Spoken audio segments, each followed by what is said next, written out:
गणानां त्वा गणपतिगुं हवामहे कविं कवीनामुपमश्रवस्तमं ज्येष्ठराजं ब्रह्मणां ब्रह्मणस्पत आनशृण्वन्नोतिभिः सीदसादनं प्रणो देवी सरस्वती वाजेभिर्वाजिनीवती धीनामवित्र्यवतु। गणेशाय नमः, सरस्वत्यै नमः, श्रीगुरुभ्यो नमः। हरिः ॐ। ॐ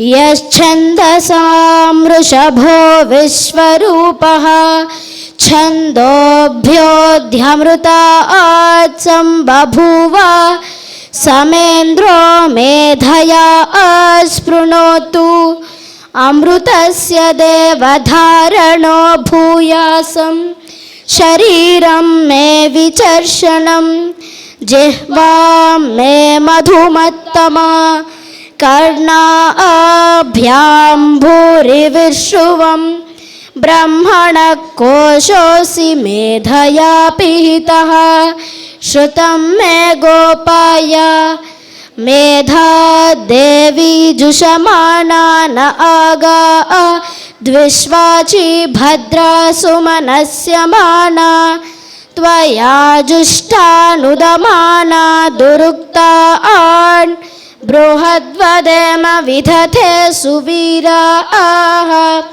त्वया जुष्टऋषिर्भवति देवी त्वया ब्रह्मा गतश्रीरुतत्वया त्वया जुष्टश्चित्रं विन्दते वसुसानो जुषस्वद्रविणो न मेधे धाम महेन्द्रो ददातु मेधां देवी सरस्वती मेधां मे अश्विना उभावा दत्तां पुष्करस्रजा अप्सरासु चया मेधा गन्धर्वेषु चयन्मनः दैवीं मेधा सरस्वती सामां मेधासुभिर्जुषतागस्वाहा आमां मेधासुरभिर्विश्वरूपा हिरण्यवर्णा जगति जगम्या ऊर्जस्वती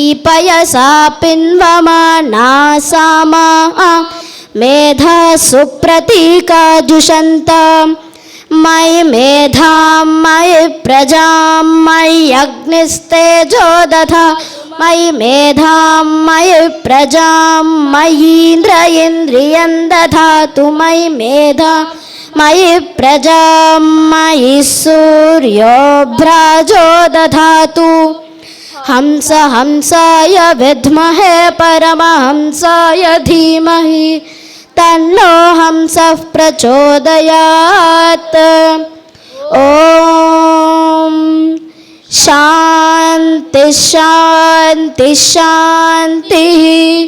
स्वस्ति प्रजाभ्यः परिपालयन्तां न्यायेन मार्गेण महिषाः गोब्राह्मणेभ्यः शुभमस्तु नित्यं समस्तलोकाः सुखिनो भवन्तु समस्तलोकाः सुखिनो भवन्तु समस्तलोकाः सुखिनो भवन्तु।